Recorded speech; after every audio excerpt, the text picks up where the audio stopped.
gooftaaf hojjettu gaara itti gortu beeki dhiphinaasi obsaan danda'iiti maadhu gonfoo keemmoo akka argaattu beeki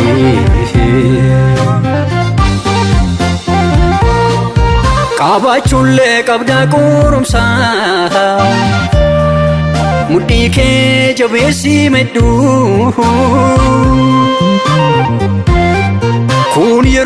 kun yeroo miti utuun jedhin qophaayiiti gooftaaf hojjedhu qabaachuullee qabdaa qorumaa mudhii kee jabeessi medhu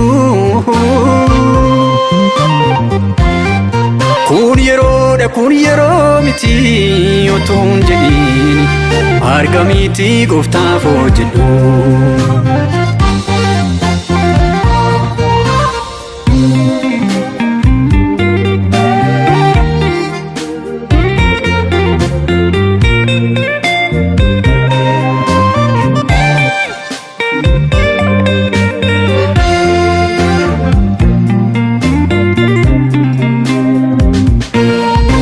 Laqeen lafarraa hedduudha itti gortee dhaabattee ladhidhee Qixumaa baateetiin adeemii bitaaf mirgatte seen goriini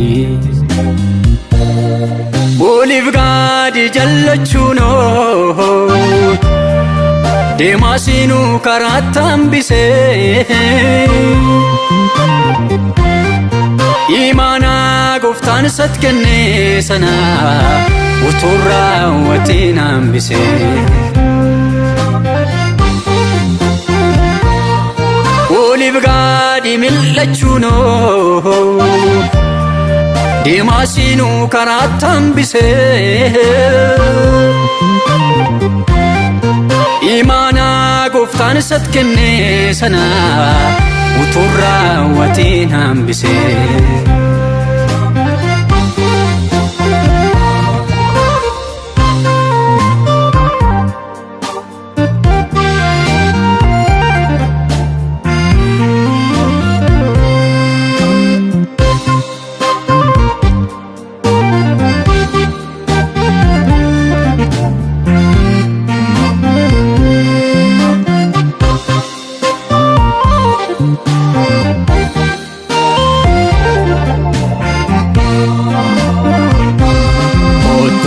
kan jedhu baay'eedha utuun naqiin dura adda baasee karaa ta'ee fundarran bu'iini garattiin goruu addeessee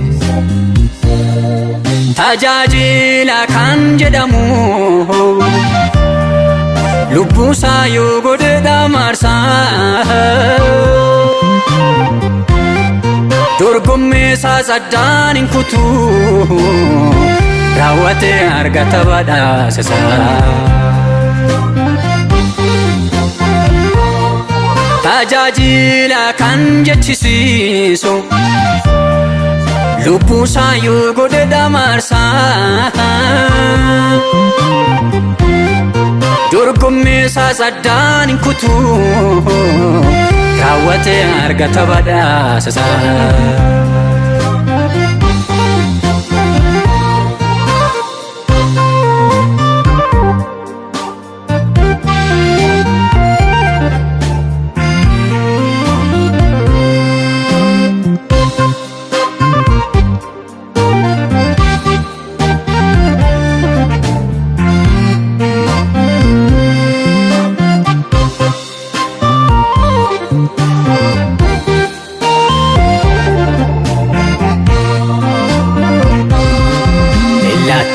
si deebisuudhaaf kan yaalu hedduudha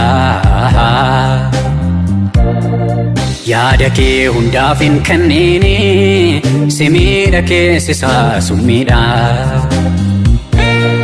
siif gaddaa sitti bakkaate xuuxeetu achi siqee immoo sitti kolfaa Iccitii kee hin baasinii qabadhu fakkaadhu doofaa. Siif gaddaa sitti fakkaate mataa raase siqeemmoon sitti kolfaa. Iccitii kee hin baasinii qabadhu fakkaadhu doofaa. Ati garuu kaayyoo kee barii hojiitti waamamtee raawwadhu. Calaqqisee fuundi warqee miti irra darbaam turii dhaggeeffadhu. Ati garuu kaayyoo kee barii hojiitti waamamtee raawwadhu. Calaqqisee fuundi warqee miti irra darbaam turii dhaggeeffadhu.